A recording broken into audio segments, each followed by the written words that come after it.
Special guest coming to visit me today in Colorado Springs, Colorado at Store Ranch. Let's go see who's coming to see me.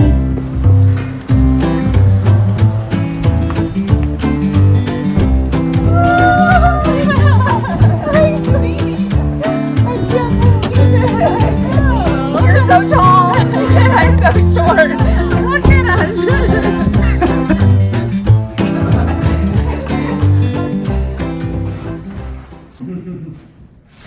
Sit down here. See my IKS Sugar Sparkly shoes. Yes. My toes. Your toes are sparkly. Can you show? You have sparkles on your shoes yes, too. I do. And see? I you can't see it. Pink toes. Let's start off with a cheers. Okay. Cheers to starting. Okay. Well, welcome everybody. I'm Joyce, the founder of Healthy Education, creator of IKS Sugar Program, and today you're in my home here in Colorado Springs, Colorado, and I have a special guest for this IKS meetup, an intimate, right? Mm-hmm. Intimate meetup with Melissa. Melissa is one of our IKS ambassadors, and she has been with IKS Sugar this past May will be 4 years.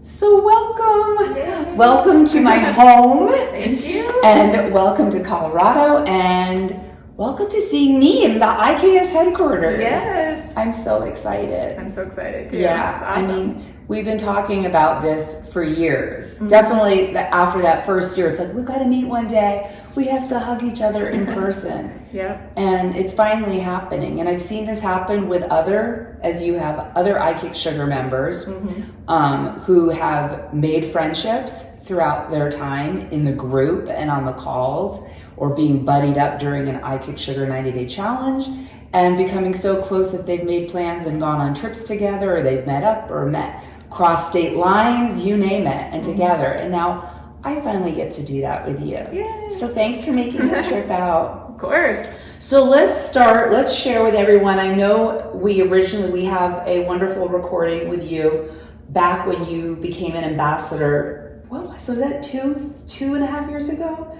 Maybe 3? I think it was 3. I think it was 3 too. Mm-hmm. And so we kind of went through your whole story, your history, how you succeeded with the program, your transformation, and to then becoming an ambassador, which you've been pivotal in IKS Sugar, great asset, always helping and supporting all of the ladies in both the groups. And showing up on calls. For a time, you were even a team member with IKS Sugar doing customer service. Yeah. So that was fantastic. So, but for those who are new, who maybe haven't watched that yet, if you haven't, I suggest you watch it. Look for it on our YouTube channel, Melissa as an IKS Ambassador Meetup. But share just a little bit. You found me 4 years ago on Facebook. Yep. I remember you because you were so active in the group, and the group was so new. It was literally, we had less than 70 people in the group, and now we've got close to 5,000 in just the main group. Yeah. Which is crazy. And you were one of the first to purchase the audiobook, and now we've sold over 18,000, copies, and people have gotten the program and done it all around the world. So, but you were the first. And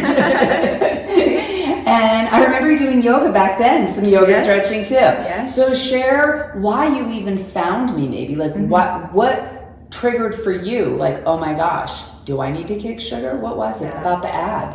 Well, for me, I was going through all of these symptoms and going to the doctor, like I was having nausea, like 4 times a week at night, like enough to wake me up. I thought I was going to throw up, kind of nausea. It was terrible. So I went to the doctor. He was like, you're young, you're not overweight, but we can talk more about that later. So You're fine. He didn't do any tests or anything. And my husband actually was like, hey, do you notice you kind of get sick when you've maybe not eaten really good, had too much sugar or too many carbs? Interesting. And so I had started reading about hormone imbalances too, and they said you should drop your sugar intake. So it was all kind of milling around in my head when I saw the ad come up on my Facebook feed. And because it was $5, I was like, what can I lose? I can spend $5 and I'm not going to kick sugar. That's crazy. But maybe I can see, what it's all about and see what happens. So I got the program and I started working it. That was during COVID, actually. So I'm a teacher. And so we were home from school during COVID. And I remember just like making cookie dough every day and eating it. I remember that. I remember myself. Yeah. So it was like just, you know, the time where I could really focus on it too. Yes. So it was nice. I started listening because I only had the audiobook. I was writing notes like a mad person and like stopping the audio and rewinding and writing stuff down and going through the tasks and all of that stuff. And then just everything kind of, you know, fits together. That's why Joyce says don't change anything until she tells you to in the course, because like I was not really thinking I would kick sugar, but you learn, you learn through the course and you start learning about the mental aspect of it. I felt was huge. And for me also the social aspect of like how we use sugar to show love, to bring to a birthday party, to celebrate anything. Right. So for me, like those were aha moments where I was like, oh, I never thought about sugar in these terms before. Yeah, so I think that's a big eye opener. We see that in the group with a lot of women, that they don't make that connection to their emotions and celebrations and just everything. Our society revolves around sugar.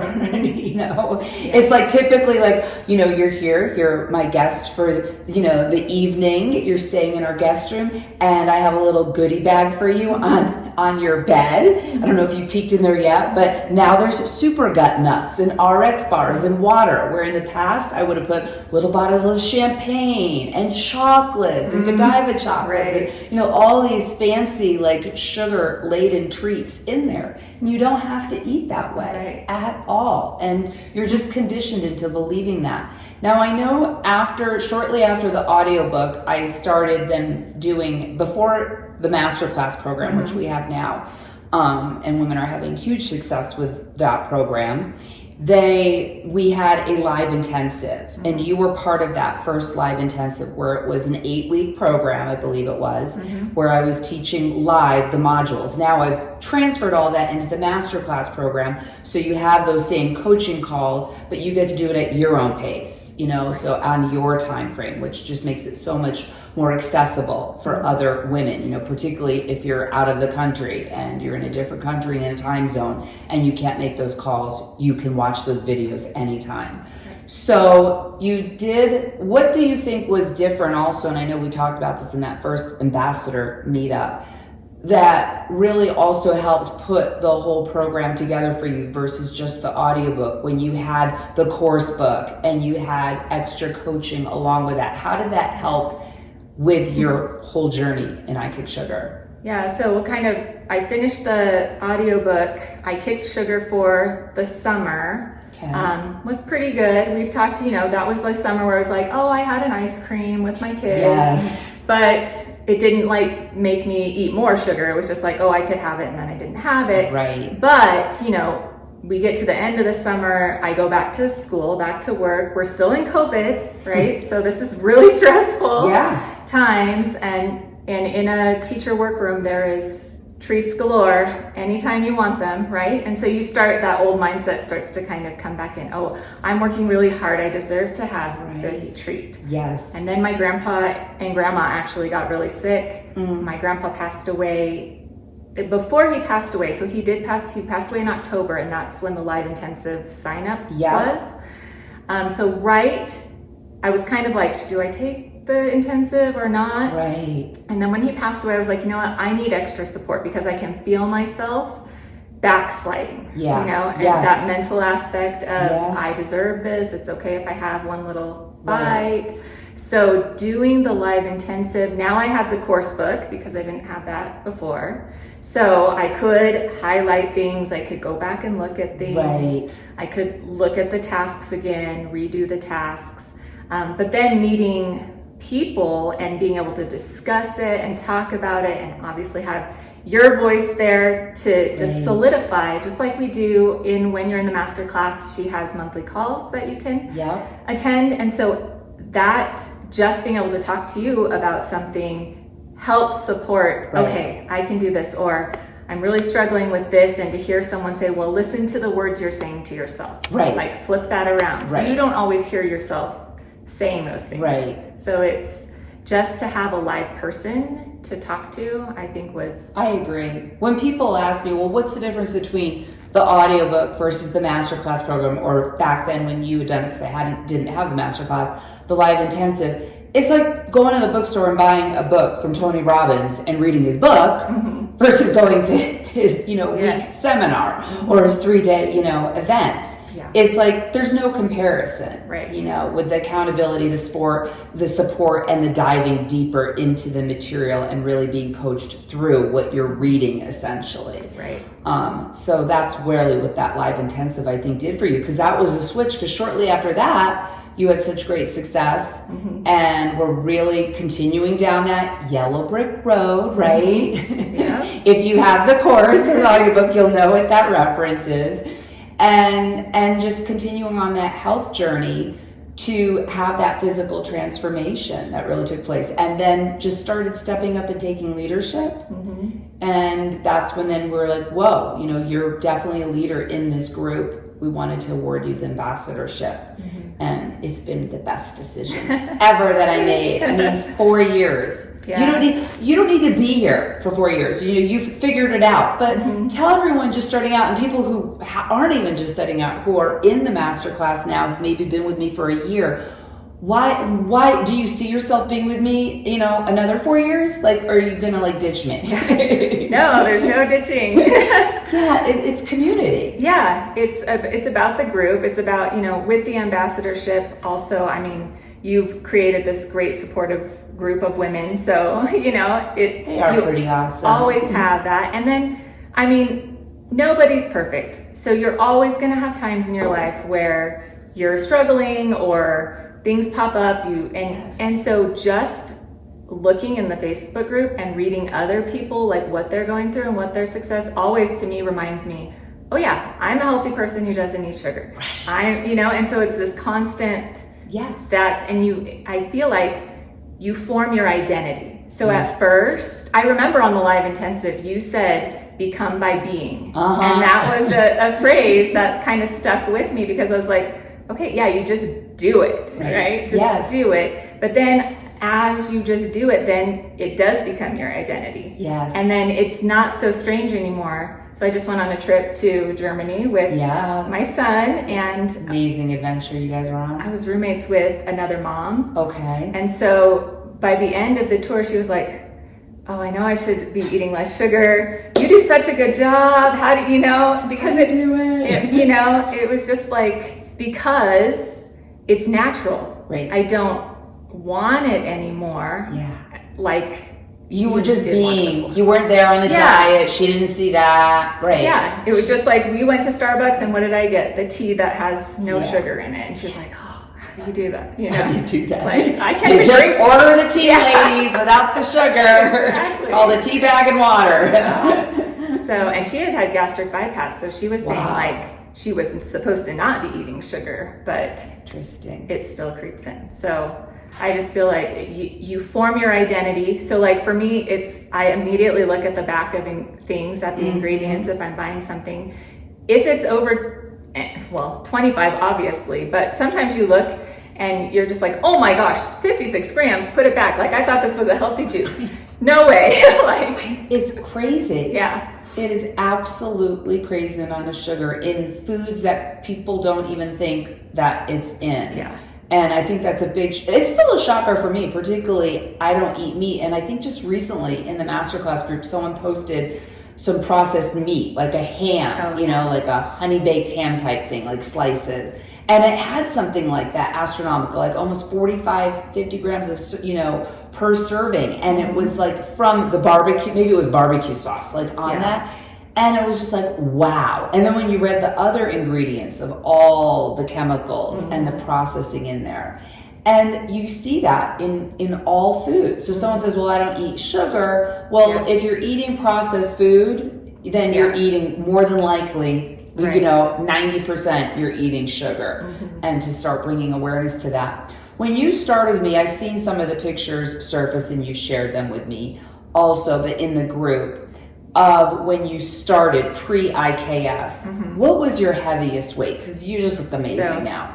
Yeah, my heaviest weight was 162 pounds, which to some people doesn't seem like a lot. I know there are people who have much more weight than that to lose, but to me, I was start feeling sick, like I said. Yes. I have always been thin and could eat anything, and so this was more weight than even when I was pregnant. Wow. So to me, and I started reading about the skinny fat, and I was like, maybe I'm skinny fat, what's going on? And then when I did the tasks and I had to figure out my body percent. Yeah, do you remember what it was? I think it was 43. I think I remember you saying that too, and I was like, oh my gosh. Yeah, so almost half of me was fat.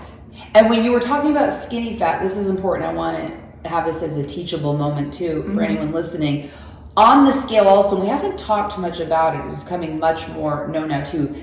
To really identify that is, and what's really important, even more so than body fat percentage, is visceral fat. Like that is the fat around your organs internally, like in that midsection. Right. And that's what's really detrimental to our health. Yeah. And people don't realize that. And that is also, that visceral fat can be accounted for on that scale that I have you get when you're working through the course, so you can check those numbers. So you went from 40, like around 42%, did you say? 42%. Body fat. And what are you today? I'm at 25% body fat. And I had the DEXA scan, so my visceral fat was less than 1. Oh my gosh, that is like optimal, supreme health. Yeah. I mean, and it shows. Yeah. But now your insides also are reflecting your outsides. Yes. Because I at one time was unhealthy and still skinny looking, you know, but my organs, I had fatty liver and I looked like this. Right. So that doesn't mean anything. And the more I think about like that doctor who wouldn't test me, I'm like, I bet I had pre-diabetes. Yeah. You know, because why? Because I cut that sugar and immediately felt changes. And when I look at your pictures back then, I mean, you were just puffy, inflamed, bloated. It's just an uncomfortable way to be. I mean, inflammation equals disease, you know, and sugar equals inflammation. Yep. So it's all connected. So 4 years you've been with me, and you've been a constant. You haven't been in the group every day. But you don't beat yourself up, nor do you need to be as an ambassador or just on your journey. No one needs to be. We're there if they want to be. You know, it's kind of like if you want to be a gym rat and be there every day you can. But that's not what's going to get you in shape. You know, you're at the gym 3-4 days a week and you're consistent, you're going to see results. And it's the same thing with showing up and doing the work and being, you know, active, having those healthy habits. Because as we say in the program, and I got this from Michael Burnoff, more often than not, right? It's about that consistency and having more days where you are on point than trying to strive for perfection, because perfection just doesn't work. It doesn't exist. Exactly. Right? I mean, we know that's the downfall. And I see that with so many, and I know you see it with so many women starting off in the group. They start and they think they have to be so perfect and precise. And then when they mess up, they go back to that mindset shift of shame and blame. And well, I'll start Monday and I'll start over. Yeah. And there's no starting over. No. You know, you've shared your journey through these 4 years, and you know, like right after the first year, you're eating an ice cream cone or a bite. I mean, a teeny little cone. But was I at that point? I was maybe 4 or 5 years into my journey, and I was like, well, I wouldn't eat an ice cream cone now. But that's where you were at. At one point, you know, I had cranberries. I didn't know better, and I was having cranberries that were covered in sugar. I didn't realize that. I thought cranberries were just sweet, like raisins or dates, and they're not. Yeah. So, but did I beat myself up and say, oh, I'm a fraud, and oh, I have to start back over? No. I can't help anybody. I can't even help myself. No. You know, that just doesn't work. And that's what's going to get us. So it's like, it's because that mentality is giving up, right? And if you just keep giving up and starting over at square one, you're never going to get past square one. Right. You've got to just keep going and improving as you go and learn from those falls, right? I mean, because the falls are important. They're what teach us, and we've all had them. So how, you've been doing this for 4 years, and as an ambassador, none of the ambassadors can partake. We have the 90-day challenge that happens usually every January for 90 days. Women have the ability to win cash prizes. We give away $1,000 in cash prizes and some great swag. And they're learning they go through the course if they haven't gone through the course. And then they work with my guidebook, the challenge guidebook, teaching them all about macros, right? Because all calories are not created equal, and you learn that through the challenge. And you don't learn that in the main course in the masterclass program or listening to my audiobook. But you learn in the audiobook, tell me if you agree with me, and in the masterclass, you're learning about the main micronutrient sugar, and you're becoming a sugar sleuth and an expert on sugar 101 plus. But then, there's still all these other macronutrients. What makes up food? How just cutting out sugar doesn't get me the body that I have, or the health that I have. It's like I get all of that, balancing my hormones, having higher energy, like keeping myself healthy through my macronutrients. So that is protein, that's the carbs, that's fat, a fiber, so crucial, and watching sodium intake, obviously also, and then our sugar intake, those micronutrients. And so it's like, how can you get the biggest bang for your buck is what I'm really teaching with the macronutrient method. Like, how do you take those calories to lose weight, but now fill it with real whole food and lots of food so you're not hungry, and that's feeding your body, the insides, not your brain and your mouth, because those cravings will disappear too. When you feed your body like what it wants, it'll shut up, because like, oh, I got the nutrients I want, I'm happy, I can function, I can work. She just didn't put a bunch of bad gas, in the gas tank, right? and it can move, and it's happy, and it's satiated. So you learned about that. But as an ambassador, I was getting to, that's what we teach in the challenge. All our ambassadors can't partake in that, obviously. You guys are also, all the ambassadors are the judges, along with myself, where we do all of the judging at the end is to pick our winners. So I decided this past year, this January, to have our own, because our ambassador group is growing and getting large. And I want to support you guys the best way that I can, to have the ability to have you guys go through a challenge on your own. So we had a separate challenge for the ambassadors. They all did amazing. But Melissa was the winner. Yay! And you were the grand prize winner. You got $250 and some more swag. I don't know how much more swag I have left to give you. Yeah. Did you get this mug, by the way? Did I send you one of those, the newest ones? Yep. Okay, good. Excellent. If not, I'd have to hook you up. And with that, you really took on the macronutrients. You really took on meal planning. You were already meal planning. I mean, as a mother, and you can kind of dive into this a little bit, how you plan. I'm always amazed at how efficient you are. But you went even further with that. So tell everyone about your journey going through the challenge and what you learned in the material that I taught you through that. Yeah, so our challenge was in January, just like the other challenge. Right. I had already been planning to participate just personally, going through the challenge, but it always is an extra motivator if you can win something. So that was great. I had dabbled with macronutrients the year before when you did the challenge, but not really dived into it. Yeah. And at that point too, like, it's a process. At that point, learning the macronutrients felt a little too much diet mentality for me. So it was causing me to do the shame and blame cycle, and I had to. It's so funny because I felt some resistance from you that first year. I'm like, she's not really doing it.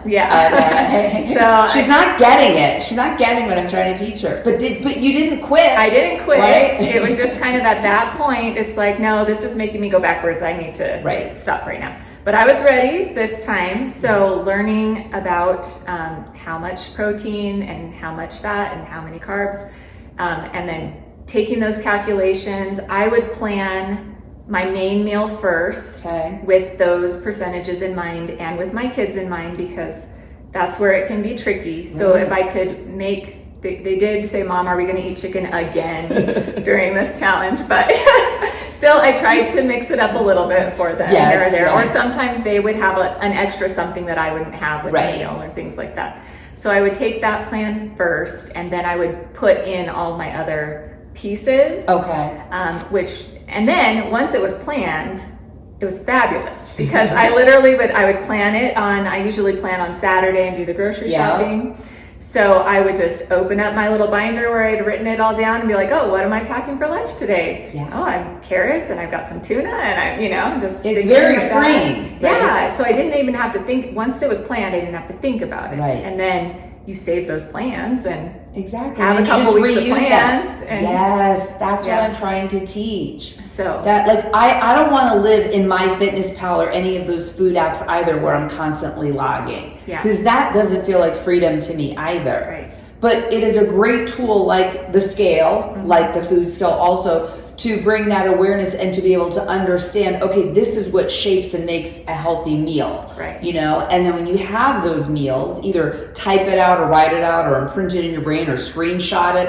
On my phone, I've screenshot a lot of times just what I've planned out in MyFitnessPal, and then I refer to those, and then I plan my week accordingly with either my shopping list or my meal prep day, and then I have my food all prepped and ready, so I can just grab it. And the rest of the week, like, how many hours does it even take you? How long did you spend a week to actually plan stuff out? I would say the first planning took me the longest. I agree.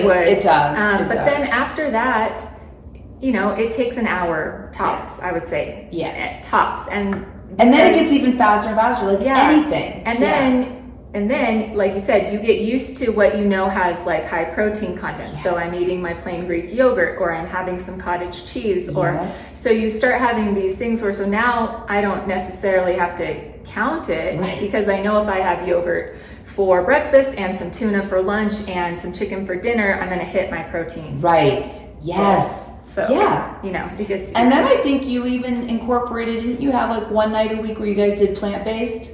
Oh yeah, we tried to do plant-based one or two nights a week. And you made some really great meals, I remember seeing in the group also. Tofu. Tofu. So you make everything look good and pretty and yummy. Well, thank you. I mean, you got a lot of mouths to feed. That are probably picky too. But kids are picky. They are, my middle child particularly, but to his credit, he eats pretty much any vegetable. That's awesome. I will make, not fruit. Okay, that's all right. But we'll take it. We'll take vegetables. My youngest, and I think because he was the littlest when I started, he's the one who will be like, I'll say, what do you guys want me to buy for breakfast? And he'll be like, get some sweet potatoes and broccoli. Oh my gosh, I love them. My other two, no, they don't say that. But, see, the conditioning. It's conditioning, which is what you're learning through the program also. Like, we are the way we are because we were raised this way and conditioned this way, and society still acts this way. But it is totally unteachable too. Like, we can go back and recondition ourselves. Neuroplasticity, our brain can adapt, our brain can change. We can start connecting new neurotransmitters and make those connections to start thinking. Definitely. It made me think with the kids. I remember seeing you sharing in the group, I think it was like the first year, you were sharing like a photo album of your journey, because you're also like, we're great. I don't know if you still do kind of like scrapbooking and photoing and just chronicling all of your family gatherings and summer adventures and all of that, all the adventures you did.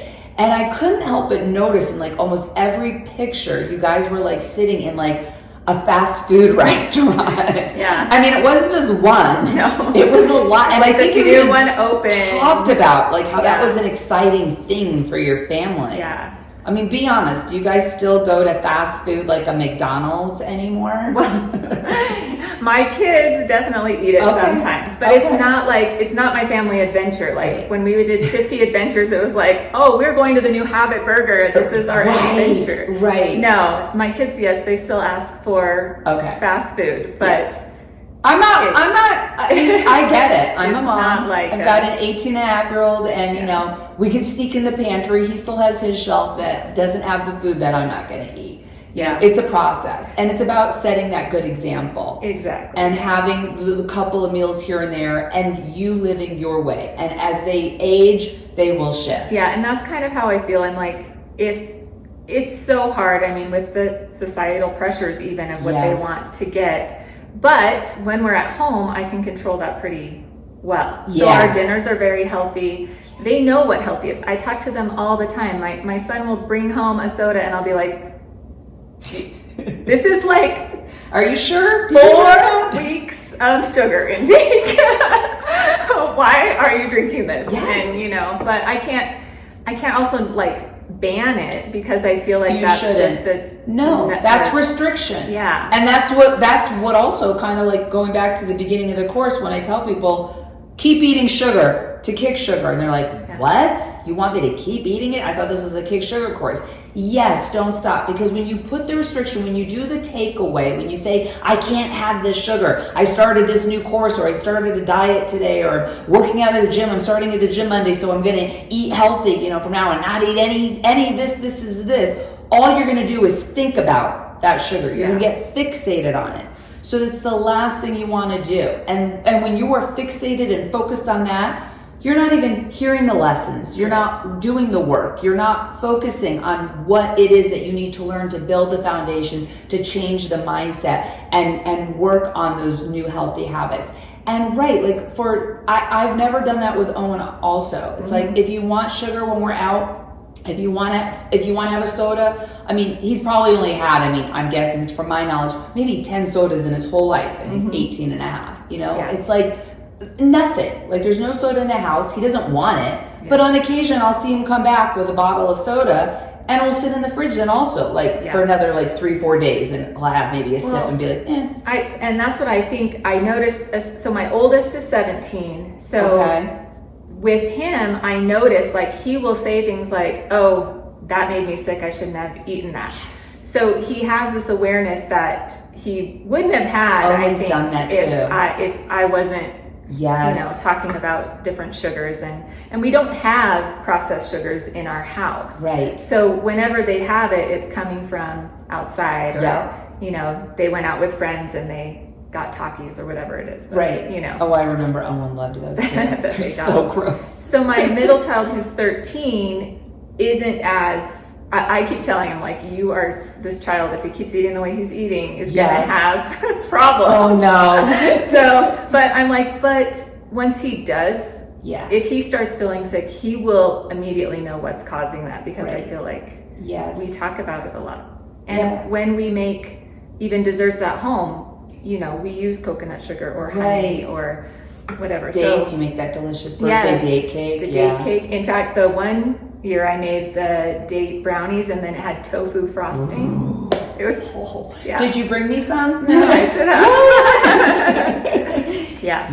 But that's all it is. We have to live by example and lead by example, and hope as parents that we're setting up, and for our spouses too, because being an ambassador, seeing in the group, but my husband eats like this, and that's still no excuse. You can eat like you, and you do you, and take care of you. And when they start seeing changes, they jump on board, which we've seen that happen so much in the group, so many husbands and then kids come on board also. Think Lori, our latest ambassador, I mean, her husband lost weight, her son lost weight, teenage son, and he, you know, scoffed at her. She said, you know, I'm not drinking, you know, soda anymore, diet soda. And he's like, yeah, right. I'll believe that when I see it. You know? And then he lost weight and he's not drinking it and she's not drinking it. And in total, they've lost over 100 pounds, the family. Wow. I mean, it's insane. Awesome. Yeah. And so I agree. Like, it's the same thing with, you know, being plant-based and being vegetarian. I did that. For the same reason why you have to also kick sugar, you have to find your why and your reason, and it has to be your belief system, right? Just like if you don't smoke, if you're a non-smoker, ew, that's your identity, you know, and it's like, it's a belief system. You have a lot wrapped around that identity of either being a smoker or a non-smoker.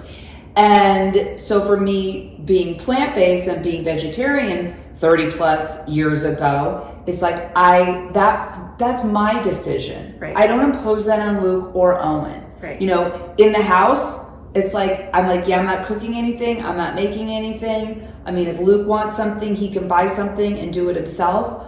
Owen, same thing. I'm like, if you want meat, you can eat meat. He hasn't. He's still plant-based after 18 years. And I think that's because I never took that away from him. I never restricted it. I made it his choice. And he saw, you know, and so he's decided for his reasons why he hasn't. Yeah. And that's just, I think, a much more powerful place for anyone, you know, anyone that you love to stand on. Is you can't force somebody. And if that'll you do, never happen. I just feel like, if I was saying, no, you can't have any of those things, absolutely not, and taking away and throwing away or whatever, I just feel like they would try to sneak it and go out. They would sneak it, and they would resent you, and they would think, oh, mom's cuckoo with her sugar stuff. And then, you know, and then the friends would be like, why does your mom do that? And it's like, oh, here you go, have some, you know, sugar. It would be even more so.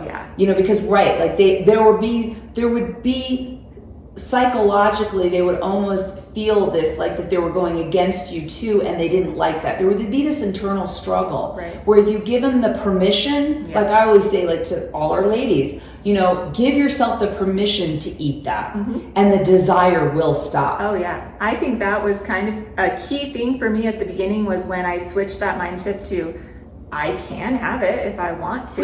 Nobody's stopping you. You know, I'm not saying no. And then it becomes more like, okay, do I want that? And now, like, I think back to my school days. You know, kids bring those cupcakes that are from the store. And you know, I would eat one on how many birthdays do we get in a year? You know, a lot. And now I look at those and I think, oh my gosh, that's so disgusting. Like, how do you even put that in your mouth? Like, it's not even food, it's fake. It's so fake.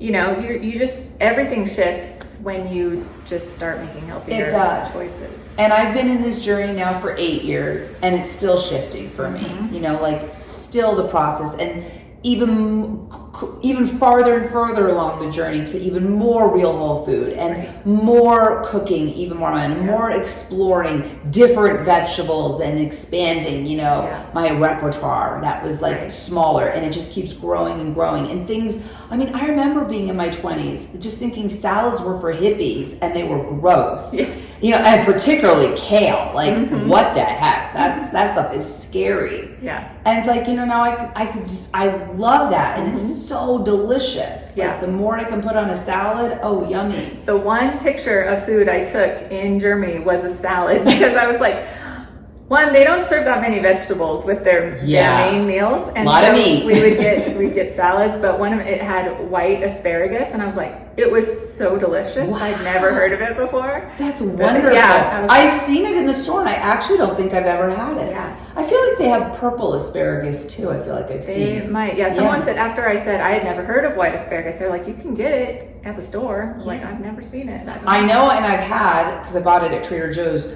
the colored broccoli. It's like purple and yellow and orange. I'm like, wow, and it's so delicious. That was so. Anyway, there's I wrote an essay on how I hated salad when I was a teenager. So you did? I did. And now do you hate it or no, love it? I love salad. And I've been reading the Super Gut. So just like, you just continue to learn and kind of shift. And when things make sense, like you reading that book and things will click, you're like, oh, I do have that sometimes. Maybe it's the grains. Yes. And my sister-in-law has celiac disease. So I was reading about how other grains other than wheat can be the culprit, and I sent it to her because she's been having all sorts of issues. Yes. So I just feel like there's so much to learn. I was writing in my journal recently about like my new identity because I feel like you have to have this other identity that has emerged from kicking sugar that maybe I don't fully buy into traditional medicine, and I want to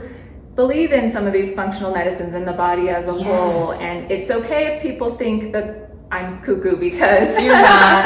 I want to make the yogurts to feed my microbiome and that sort of thing. But just kind of writing out those shifts of it, you continue to grow. Like over those 4 years, it started. I didn't give up bread the first year, maybe 2.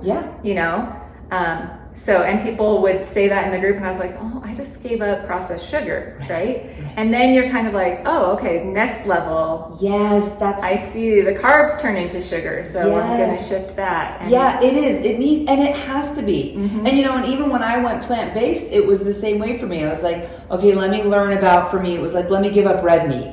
Okay, then a year later, I was like, okay, let me do some research and understand what's going on with chickens and factory farming chicken. Okay, I don't want to eat chicken meat anymore. It's like it's just a process, right? Because if you say you have to do all of this, it's like you'll be like, you'll be so turned off, and you won't want to do it, and you can't. It'd be like saying, well, get your PhD tomorrow, right? It's impossible, and you don't even know what that journey looks like. Or can you fathom it until you start, with your undergraduate, until you start in kindergarten, right? And you work your way up. It's just a process, and it shifts. And I think bringing exercise into that. Yeah, let's talk about that. Yeah, because that's another big part of my journey was, yes, I kicked the sugar, and then I was exercising. Doing yoga. I always loved to do yoga. I still love to do yoga. And I went through... then I got really consistent with my exercise 1 year and was doing really good. And that was the year then I was like, what should my next goal be? And the other ambassadors suggested I get my 200-hour yoga teaching certificate. I remember that. So I did that. Got your certification to teach. And then, I was exercising but not pushing myself, not really doing anything until we get to the 90-day challenge again. And that's when it was like, so just for people to kind of reference, at the beginning of the 90-day challenge, I was 33% body fat. So you went down from 42 to 33. And I've been pretty just there since kicking sugar. So then I was doing my macro planning. I was meeting with Joyce, and she was coaching me on those macros and like, what's our goal? Our goal is to build muscle. So, okay, I'm going to increase my protein intake by quite a bit. So I had more protein than what we do in the regular 90-day challenge. So what were you eating protein-wise, grams per day? I think it was 135. That's what I remember. Yeah. And did you find that hard?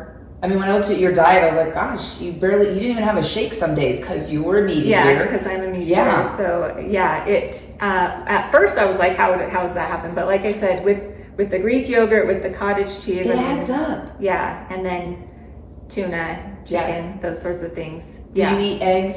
And eggs. And eggs, yes. And then learning with the macros, okay, I'm going to eat the egg whites versus the full egg because I don't want the fat count.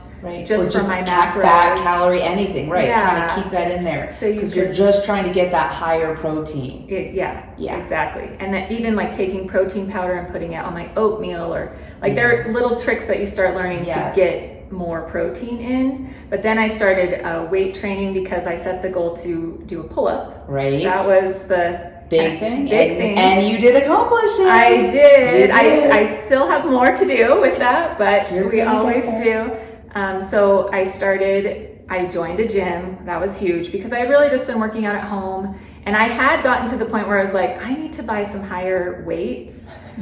That's when you need a gym. But then it was like, okay, so what do I do? So go to the gym. That way I can try out the 20-pound weights, you know, if I want to. Or I can do one set of 20 and realize, okay, now I'm going to do my second set with 15. Yes. You know, and you could kind of play around with it more. Yes. So I feel like that was so that really helped me shift my body composition. It did. I mean, you built a lot of muscle. How much muscle did you put on in that time period? I think I was around 89 pounds of muscle, and I ended at 96 pounds of muscle. That's amazing. Amazing. And you lost body fat. Yep. Quite a lot of body fat. So what was the total? 33 to 20. I think I was 26. It was almost like 10%. Yeah. 10% body fat, and you gained muscle. Yeah. So this is where most diets will fail you, where you or the new drugs like Ozempic, you know, and all of those class drugs,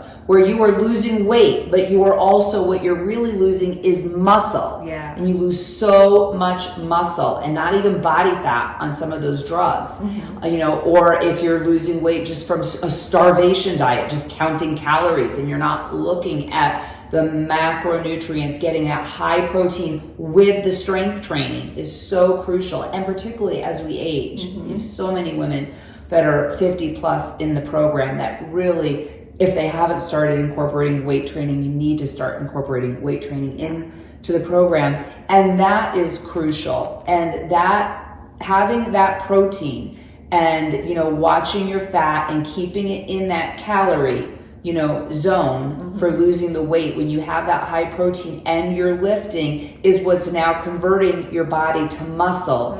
And more muscle is now what's also burning that fat. Right. You know, it's a machine that does that. It's amazing. And it takes so much more energy. You actually burn calories by eating protein. It's the hardest, you know, calorie to actually macronutrient to digest in your body. So it takes your body all this extra effort to process it. So it's just overall, it's such a phenomenal, I love protein. Yeah, me too. Yeah. And not even meat, you know, it can be plant-based. Right. I love my tofu, I love my beans, you know, it's like I love my hummus. I mean, it's part of the beans. I love my protein shakes, hemp. I mean, I just started sprinkling. So again, here I am 8 years in, I've been plant-based for 30 plus, 33, 4 years. And I've always had hemp protein powder. Hemp is one of the proteins in my protein powder in a blend.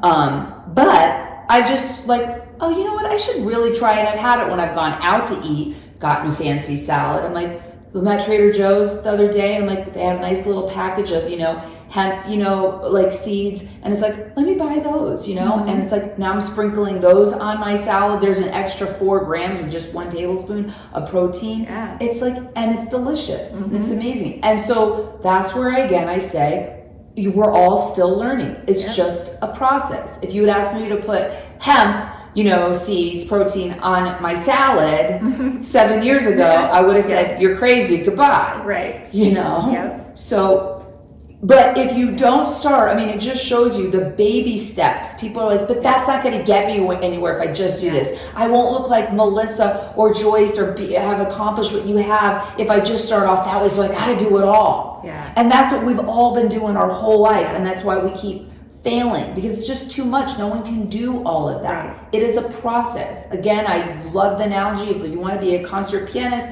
you can't learn Beethoven on your first lesson, right? It's a process. Right. And you can't, I mean, you say it all the time, but you can't beat yourself up when you slide back or do something. And you can't say, oh, now I'm not sugar-free anymore. You just have to say, this is where I feel like that more often than not, mindset comes in, okay, that was not a good choice. Right. Today I'm going to make a better choice. Yes. Or, you know, the next meal I'm going to make a better choice because because I'm a healthy person. You just have to keep telling yourself that's who you are, and then pretty soon, I mean, that's what everybody knows what you become. About you. You right, know? that you're healthy. People look at you and they think Melissa's the healthy friend. Yeah, exactly. My family, they're like, don't let Melissa bring the dessert. I'm like, what? That's what my brother says. Because I'm always like, I'll bring the dessert because then I know it'll be something that I can eat. Exactly. You should bring it and be like, you can't have any. Yeah. Like, one year I invited my family over for Christmas cookies. And I just made the cookies from our cookbook. Okay. for them. And I was like, look at all these fabulous options. I mean, there was peppermint cookies, there was, I'm like, and no added, no processed. And did they try some of them? Oh yeah, they were like, and they liked it. Yeah, my brother is a big tease, so he liked it. He likes to tease, but he's also, his wife is the one who has celiacs, and so he's like, I know it's good. People are always like, they love giving us a hard time. Yeah, and let them. That's the other thing that you get over. You see it with a lot of new women starting out in the program. That fear of like, what will my friend think? What if I go to a dinner party and I have to say no? How do I handle that? And if you are secure in who you are with your identity and your position, if you're a non-smoker and you go somewhere and everyone's smoking, you're not going to start smoking just to fit in. Or if they're doing drugs and you don't do drugs, you're not going to, so that's ridiculous. Right. That's because you're not strong yet in your belief system. Because Right. when you're strong in your belief system, people will be like, admire you, and they'll be like, wow. I would say that's the majority of comments I get from people is, wow, I should do that. Yes. Right? And you're not even trying to talk. Yeah, You don't want to talk to them about it. It's just like, I'm at a meeting and they say, do you want this chocolate pick-me-up? It's 3:00 in the afternoon. And I say, no, thank you. And they're like, oh, that's right. You don't eat sugar. Yes. Yes. I should do that. Yeah. So it's so true. They start watching. What is she doing? What is she eating? Yep. She's going to the gym. What is she doing at the gym? Yeah. How what are her kids doing? How does she do her meal planning? Like all of that. Yeah. They just start watching, and then they get interested and they call you up. I mean, I can't tell you how many phone calls I've gotten from friends. That ask me like, how do I do this or how do I do that? Yeah, me too. I have friends from high school that I have not, talked to in ages, but they see me on Facebook, right? And I will get messages. Hey, I just got this pre-diabetes diagnosis. Wow. But I've seen you kick sugar. How did you do it? Yeah. So I always share. I share with them. I don't know. Some have joined the group. Yeah. But yeah, I've had people from college who didn't have much of a relationship in college say, hey, can I call you? Yeah. And so That's I've had wonderful. conversations. Yeah. Yeah, it's a good feeling. Yeah. It does feel good. Because I don't feel like I'm an expert, I'm not a doctor, and yet they see it, and they're like, see how you're living, they see your health, they see your vitality. How old are you now? I'm 43. 40, she's still a baby. I'm fit, how old am I? 54. I'm 54, Luke's 57. Yeah, is he 57? He's 57. And we're probably in the best shape of our life. Yeah. And gonna keep getting better because there's always room for improvement, like I've shared recently and we've talked about with the super gut and the gut health. There were still issues of mine. And you brought up like the grains. And I think that's a big thing too, because I've been for the most part on and off with gluten-free, but eating a lot of those other grains, right? And we'll still sometimes go through these episodes where I'm like, because I love oatmeal, I'm like, I want gluten, I'll just, I make my gluten-free oatmeal.